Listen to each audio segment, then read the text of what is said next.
color of joy. স্বাগত news for Chittagong প্রতিদিন সংবাদে আপনাদের সঙ্গে আছি আমি তানিয়া হারুন। এর আরেক নাম একদম ইউনিক স্ট্রাকচারাল ডিজাইনের কসমিক ডো। এর ওয়াল থিকনেস ও রিপ থিকনেস বেশি থাকা থেকে 50 বছরেরও বেশি। কসমিক ডো, নিশ্চিন্তে 50 বছর। যাচ্ছি পুরো খবরে। বিএনপির প্রতিষ্ঠাতা শহীদ জিয়াউর রহমানের 89তম জন্মবার্ষিকী উপলক্ষে চট্টগ্রামে সবার আগে বাংলাদেশ ও জনতার জিয়া শীর্ষক আলোচনা সভা অনুষ্ঠিত হয়েছে। চট্টগ্রাম 10 নির্বাচনী এলাকার বিএনপি ও অঙ্গ সংগঠনের উদ্যোগে সভার আয়োজন করা হয়। এদিকে জন্মবার্ষিকী উপলক্ষে বিশেষ প্রার্থনা সভার আয়োজন করেছে বাংলাদেশ হিন্দু বৌদ্ধ খ্রিস্টান কল্যাণ ফ্রন্ট চট্টগ্রাম মহানগর শাখা। দুপুরে নগরীর মৈত্রী ভবনে হিন্দু ফাউন্ডেশনের হরি মন্দিরে বিশেষ প্রার্থনা সভায় পৌরোহিত্য করেন ধীমান ভট্টাচার্য। এ সময় বক্তারা বলেন, শহীদ রাষ্ট্রপতি এদেশে বাংলাদেশি জাতীয়তাবাদ প্রতিষ্ঠার মাধ্যমে সকল ধর্মের মানুষকে একই সুতায় গেঁথে রেখেছিলেন। শহীদ রাষ্ট্রপতি জিয়াউর রহমান সাহেবের শেখ হাসিনার নেতৃত্বে লৌকিক বৈরাগী মানুষ করে, তার নাম জিয়াউর রহমান। এই যে আমার ব্যাংক আরএফএল গ্যাস স্টোভ, এর সায়েন্টিফিক নজল আর ব্রাশ বার্নার তাপকে সমানভাবে ছড়িয়ে খরচ বাঁচায় 25%। আরএফএল গ্যাস স্টোভ নিরাপদ ও গ্যাস সাশ্রয়ী। 304 ফুড গ্রেড স্টেইনলেস স্টিলে তৈরি। আজীবন নিশ্চয়তা। আরএফএল কিচেন সিঙ্ক, স্বাস্থ্যকর কিচেনের চিরস্থায়ী সমাধান। আগামী 10 মার্চ থেকে চট্টগ্রাম সন্দ্বীপ রুটে প্রথমবারের মতো ফেরি চলাচল শুরু হবে বলে জানিয়েছেন জ্বালানি, সড়ক ও রেল উপদেষ্টা ফাউজুল কবির খান। দুপুরে চট্টগ্রামে ফেরি নির্মাণ কাজ পরিদর্শন শেষে এসব কথা বলেন তিনি। বলেন, কাঙ্ক্ষিত ফেরি সমুদ্র যাত্রা শুরু করে নতুন দিগন্তের সূচনা হবে এই দ্বীপের কয়েক লাখ বাসিন্দার জন্য। সন্দ্বীপে শিগগিরই গ্যাস অনুসন্ধানের কাজও শুরু হবে। এই সময় brigadier general Shams, commander 34 engineer construction brigade Farida Khanam, বিএনপির জাতীয় নির্বাহী কমিটির অন্যতম সদস্য মিজানুর রহমান ভুইয়া মিল্টন সহ আরো অনেকে উপস্থিত ছিলেন।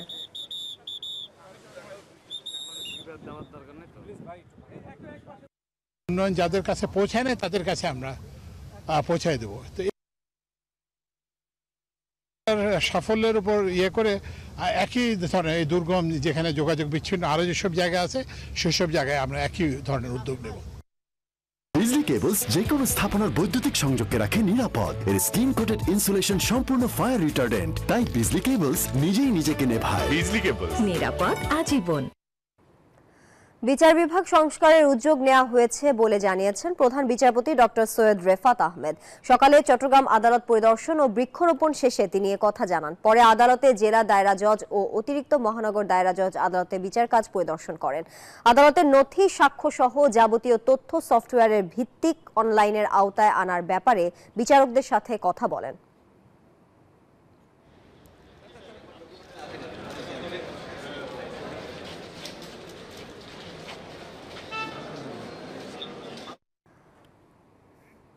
ভ্যাট ট্যাক্স প্রত্যাহারের দাবিতে এবার রাস্তায় নেমে বিক্ষোভ করেছেন চট্টগ্রামের ফল ব্যবসায়ীরা। এমনকি এক সপ্তাহের মধ্যে সিদ্ধান্ত প্রত্যাহার না করলে এনবিআর কার্যালয় ঘেরাও সহ কঠোর কর্মসূচির ঘোষণা দিয়েছেন তারা।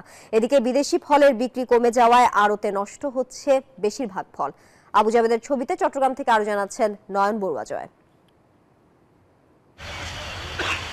চট্টগ্রামের ফলমন্ডিতে বিদেশি ফলের সমাহার, তবে ক্রেতাদের তেমন দিন নেই ফলের আড়তে। কারণ ভ্যাট ট্যাক্স বাড়ায় এক সপ্তাহের ব্যবধানে বিদেশি সব ধরনের ফলের দাম দ্বিগুণ হওয়ায় দিশেহারা ক্রেতা বিক্রেতারা। 1 কেজি ফল আপেলের দাম 300 টাকা, 320 টাকা বিক্রি করে, কেউ 200। 1 কেজি কমলার দাম 250 টাকা বিক্রি করে, কেউ 300 টাকা বিক্রি করে, কেউ 400 টাকা বিক্রি করে। আগে দিত 10 টাকা, এখন 2 টাকা নিচ্ছে না, পাচ্ছে না, ওরা নিয়ে বেচতে পারতেছে না। যেখানে 90% ফল আসে বিদেশ থেকে, সেখানে ভ্যাট ট্যাক্স বাড়ায় আগ্রহ হারাচ্ছে আমদানিকারকরা। তাই সকাল থেকে ফল মন্ডির সামনে অবস্থান নিয়ে নানা কর্মসূচি পালন করেন ফল ব্যবসায়ীরা। এক সপ্তাহের মধ্যে নতুন আরোপ করা ভ্যাট ট্যাক্স প্রত্যাহার না করলে ফল আমদানি বন্ধ করে দেওয়ার হুমকি দেন ব্যবসায়ীরা। আপনারা সোর্স ট্যাক্স নেন, উৎপাদন পর্যায়ে আপনারা ভ্যাট নেন, সেল পর্যায়ে ভ্যাট নেন, এত বেডের করা যালে আমরা নিষ্পেষিত। আমাদের অভিভাবক হচ্ছে সরকার, এই অভিভাবক আমাদেরকে 15% ভ্যাট দিতে বলছে, যেটা আমাদের পক্ষে কোনোভাবেই সম্ভব না। আমরা সারা বাংলাদেশের ফল আমদানিকারকরা একসাথে হয়ে প্রয়োজনে অন্তর্বর্তীকালীন সরকারের কার্যালয় ঘেরা করবো, এনবিআর এর কার্যালয় ঘেরা করবো এবং সারা বাংলাদেশের স্থলবন্দর সহ চট্টগ্রাম বন্দরের যে ফল আমদানি হয় সকল কিছু বন্ধ করে দেব। এদিকে বর্ধিত মূল্য সংযোজন কর ভ্যাট 15% প্রত্যাহারের দাবিতে চট্টগ্রাম প্রেস ক্লাবের সামনে মানববন্ধন করেছে মিষ্টি প্রস্তুতকারক প্রতিষ্ঠানের মালিকরাও। 7 দিনের মধ্যে এই বর্ধিত ভ্যাট প্রত্যাহার না হলে কঠোর আন্দোলনের হুমকিও দেন তারা। নয়ন বড়ুয়া জয়, ইস্ট 24, চট্টগ্রাম। চট্টগ্রাম প্রতিদিন সংবাদে বিরতি নিচ্ছি, ফিরছে আরো খবর নিয়ে, সাথে থাকুন।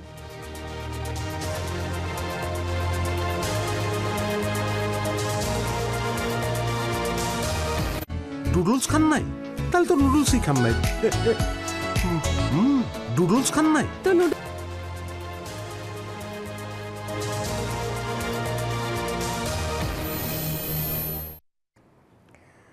স্বাগত আরো একবার, আপনারা দেখছেন চট্টগ্রাম প্রতিদিন সংবাদ। চট্টগ্রামের পাহাড় কাটা বন্ধে প্রশাসনকে আরো কঠোর হওয়ার নির্দেশ দিয়েছেন পরিবেশ, বন ও জলবায়ু পরিবর্তন মন্ত্রণালয়ের উপদেষ্টা সৈয়দা রেজওয়ানা হাসান। দুপুরে চট্টগ্রাম সিটি কর্পোরেশনের আয়োজনে থিয়েটার ইনস্টিটিউটের পলিথিন বিরোধী এবং পরিবেশ সংরক্ষণ বিষয়ক মত বিনিময় সভায় এসব কথা বলেন তিনি। এবার কেউ পাহাড় কাটলে পাহাড় মালিককে গ্রেফতার করার নির্দেশও দেন তিনি। পলিথিনের ব্যবহার বন্ধে সবাইকে সচেতন হওয়ার আহ্বানও জানান তিনি। এই সময় Chittagong city mayor doctor Shahadat Hossain সহ অন্যরা বক্তব্য রাখেন। পলিথিন বা এই জাতীয় যোগ্যতার বিষয়েও মানে অভিযান পরিচালনা থাকবো। আপনাদেরকেও সেই প্রত্যয় এগিয়ে আসার জন্য আমরা বারবার বলেছি তালিকার মালিকদের নাম দেবেন, ওনারা দেন নাই। এখন বলেছি ওই তালিকা পূর্ণ করে মালিকদের নাম দেন। পাহাড় যখন কাটবে মালিককে গ্রেফতার করবেন, শ্রমিককে গ্রেফতার করবেন না। দুইটা মালিককে গ্রেফতার করেন, পাহাড় কাটা বন্ধ হবে। আমিও তো টাকা রাখি, কিন্তু আবার উঠেই খাই ফেলাই। তারপর ভিডিও দেখে একটা সেভিংস অ্যাকাউন্ট করে ফেললাম। বিকাশের মাধ্যমেই আমি টাকাটা ব্যাংকে জমাচ্ছি। অপচয় না করে আমরা যা রুজি রোজগার করি এটাকে আমাদের আসলে সঞ্চয় করা প্রয়োজন। বিকাশ অ্যাপে ডিপিএস, টাকা জমায় সারা দেশ। ফেনীতে বসুন্ধরা শুভ সংঘের উদ্যোগে পত্রিকা বিপণন কর্মীদের মাঝে শীত বস্ত্র বিতরণ করা হয়েছে। বিকেলে ফেনী প্রেস ক্লাবে এই বিতরণ কার্যক্রম চলে। অনুষ্ঠানে প্রধান অতিথির বক্তব্য রাখেন দৈনিক সংগ্রামের জেলা প্রতিনিধি আব্দুর রহিম। বক্তব্য রাখেন শুভ সংঘের উপদেষ্টা মামুনুর রশিদ, অ্যাডভোকেট শহীদুল আলম ইমরান সহ অন্যান্যরা। অনুষ্ঠানে 50 জন বিপণন কর্মীর মাঝে কম্বল বিতরণ করা হয়।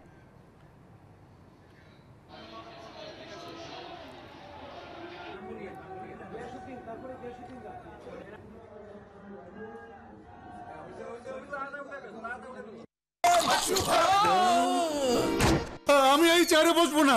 বাচ্চু ভাই, এই চেয়ারকে ভয় পেও না। ডেন্টিস্টের পরামর্শে নাও নতুন কোলগেট অ্যাক্টিভ সোল, যা দাঁতের সমস্যা শুরু হওয়া মাত্রই থামিয়ে দেয়। না থাকবে ব্যথা, না থাকবে ভয়।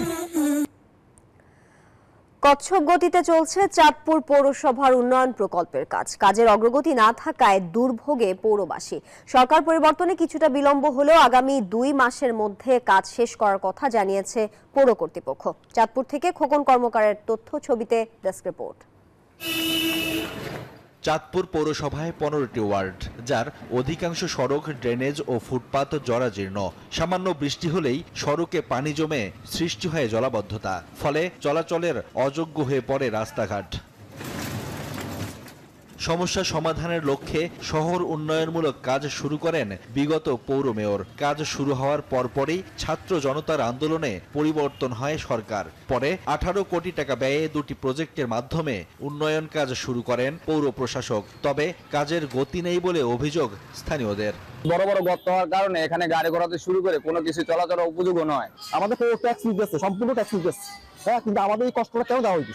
রাস্তার কারণে আপনার মনে হয় চাকা লিক হয়ে যায়, তারপরে এই যে চকের চাম্বার জায়গা, তারপরে মনে হয় না পিছনের চকের চাম্বার গেছে গিয়া। আমাদের গাড়ির সমস্যা হয় যে চাক্কা যায়, টিউব যায়, রিং যায়, ঠিক আছে, ব্যাটারি অনেক টাইম ফাইটা যায়। ফলে বাড়ছে জনদুর্ভোগ।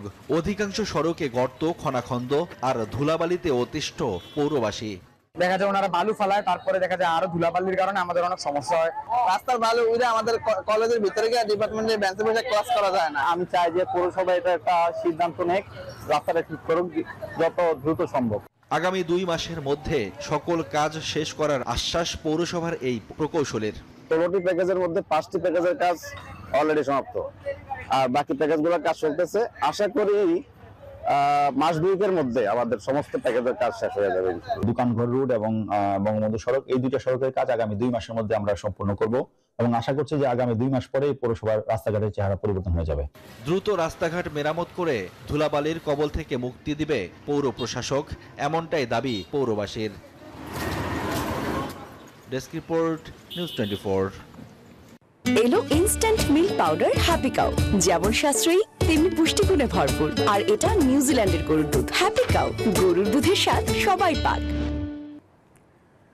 জ্ঞান বিজ্ঞানে করব জয়, সেরা হব বিশ্বময়, এই প্রতিপাদ্যে লক্ষ্মীপুরে শুরু হয়েছে 2 দিন ব্যাপী বিজ্ঞান ও প্রযুক্তি সপ্তাহ মেলা। সকালে মেলার উদ্বোধন করেন জেলা প্রশাসক রাজীব কুমার সরকার। মেলায় 27টি স্টলে জেলার বিভিন্ন শিক্ষা প্রতিষ্ঠানের শিক্ষার্থী, অভিভাবক ও শিক্ষকরা অংশ নেয়। পরে খুদে বিজ্ঞানীদের আবিষ্কৃত যন্ত্রপাতি ঘুরে দেখেন অতিথিরা। এ সময় জেলা প্রশাসক খুদে শিক্ষার্থীরা আবিষ্কৃত উদ্ভাবনী যন্ত্রপাতি মেধা বিকাশে দেশের জন্য কল্যাণ বয়ে আনবে বলে আশাবাদ ব্যক্ত করেন।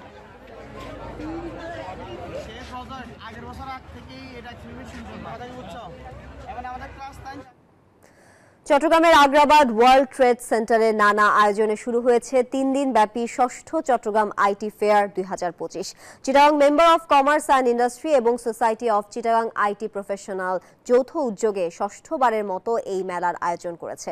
শনিবার সকালে ডাক, টেলিযোগাযোগ ও তথ্য প্রযুক্তি মন্ত্রণালয়ের সচিব শীষ হায়দার চৌধুরী এই মেলার উদ্বোধন করেন। আবু জাবেদের ছবিতে চট্টগ্রাম থেকে আরো জানাচ্ছেন নয়ন বড়ুয়া জয়। তরুণ প্রজন্মকে তথ্য যোগাযোগ প্রযুক্তি খাতে যুক্ত করতে এবং সাধারণ জনগণ ও ব্যবহারকারীদের প্রযুক্তির সুযোগ সুবিধার সঙ্গে পরিচিত করার উদ্দেশ্য নিয়ে চট্টগ্রামে শুরু হয়েছে আইটি ফেয়ার। বেলুন উড়িয়ে চট্টগ্রাম ওয়ার্ল্ড ট্রেড সেন্টারে আয়োজিত মেলার উদ্বোধন করেন ডাক, টেলিযোগাযোগ ও তথ্য প্রযুক্তি মন্ত্রণালয়ের সচিব শীষ হায়দার চৌধুরী। এই সময় তিনি বলেন, তথ্য প্রযুক্তি নির্ভর এখন বাংলাদেশ। ছাত্র যুবকরা এই প্রযুক্তির ব্যবহার করছে সবচেয়ে বেশি। প্রযুক্তি নির্ভর হওয়ায় বাংলাদেশ এখন বিশ্বের বিভিন্ন দেশের সাথে ব্যবসা বাণিজ্যেও এগিয়ে গেছে। একটা সুরক্ষা অ্যাপ তৈরি করে দিয়েছিল আইসিটি ডিভিশন। আপনারা সবাই জানেন, আমরা কোভিড টেস্ট করলে 24 ঘন্টার মধ্যে কোভিড টেস্টের রেজাল্ট আপনার কাছে চলে এসেছে একটা অ্যাপের মাধ্যমে। এই অ্যাপটা কিন্তু এখন ইনঅপারেটিভ হয়ে বসে আছে। আইটি ফেয়ারের মাধ্যমে তথ্য প্রযুক্তির ব্যবহার জনগণের দ্বারগোড়ায় পৌঁছানো সম্ভব হবে বললেন বিভাগীয় কমিশনার। আমাদের দেশে মানে সফটওয়্যার ডেভেলপার খুব হাই এন্ডের আছে স্যার। এখানে যারা উপস্থিত আছেন, অনেক প্রতিষ্ঠানের উদ্যোক্তা রয়েছেন, মালিক রয়েছেন, স্টুডেন্ট রয়েছেন, তাদেরকে যদি বলা যায় যে আমি এইরকম একটা অ্যাপ্লিকেশন সফটওয়্যার চাই, তারা বিশ্বের যে কোনো ভালো সফটওয়্যারের সঙ্গে তুলনামূলকভাবে একটা কম্পিটিটিভ সফটওয়্যার বানিয়ে দিতে পারে। মেলায় দেশি বিদেশি 40টি প্রতিষ্ঠানের 60টি স্টল রয়েছে। ঢাকা ও চট্টগ্রামের বিভিন্ন স্বনামধন্য প্রতিষ্ঠানের পাশাপাশি এবারের আইটি ফেয়ারে ভারত, চীন, যুক্তরাষ্ট্র ও যুক্তরাজ্য ভিত্তিক আইটি ও সলিউশন প্রতিষ্ঠানও রয়েছে। মেলা দর্শনার্থীদের জন্য উন্মুক্ত রাখা হয়েছে। এক ছাতার নিচে তথ্য প্রযুক্তির বেশিরভাগ সেবা পেয়ে খুশি দর্শনার্থীরা। অফিস এবং হাউসহোল্ডের অটোমেশনে এখানে যে ডিসপ্লেগুলো দেখলাম, এটা খুবই হেল্পফুল হবে। বিভিন্ন রকমের ডিভাইসেস আছে যেটা ডেইলি লাইফে সবার জন্যই অনেক জরুরি, সেটা আসলে বিজনেসদের জন্য হোক অথবা B2C কাস্টমার হোক। নতুন নতুন যে প্রোডাক্টগুলো আসছে অথবা আইটি বেসিস এবং নতুন কি টেকনোলজি আসছে ওইগুলো সম্পর্কে জানা যায়। মেলায় দর্শনার্থীদের আগমন দেখে আশা যাচ্ছে স্টলদাতা প্রতিষ্ঠানের কর্মকর্তাদের। We have transformed ourselves into digital company. যেমন আমরা এখন ERP, তারপরে হচ্ছে আপনার ক্লাউড সার্ভিসেস এবং যেটা আমাদের যেটা সাইবার সিকিউরিটি যেটা দরকার, and we are providing all the solutions to our customers and corporate clients. গত বছরের এক্সপেকটেশন যেরকম ছিল, যেটা যে ধরনের ভিজিটর আসা এক্সপেক্ট করেছিলাম সেরকম এসেছে, এবং এই বছর আমরা সেটা এক্সপেক্ট করছি আরো বাড়বে। মেলা চলবে সকাল 10টা থেকে রাত 9টা পর্যন্ত। 20 জানুয়ারি শেষ হবে IT fair. Nayan Barua Joy, news 24, Chattogram. Khagrachari cantonment public school and কলেজের আন্ত হাউস বার্ষিক ক্রীড়া প্রতিযোগিতা ও পুরস্কার বিতরণী হয়েছে আজ বিকেলে জেলা স্টেডিয়ামে এর আয়োজন করা হয়। প্রতিযোগিতায় প্যারেড সহ বিভিন্ন খেলাধুলা হয়। অনুষ্ঠানে প্রধান অতিথি ছিলেন Khagrachari region commander brigadier general Sharif Mohammad Aman Hasan. এ সময় তিনি বলেন, খেলাধুলা ও প্রতিযোগিতা শিশু কিশোরদের মানসিক শারীরিক বিকাশ ঘটায়। শিক্ষা প্রতিষ্ঠানগুলোতে এই ধরনের উদ্যোগ নিয়মিত রাখার আহ্বান জানান।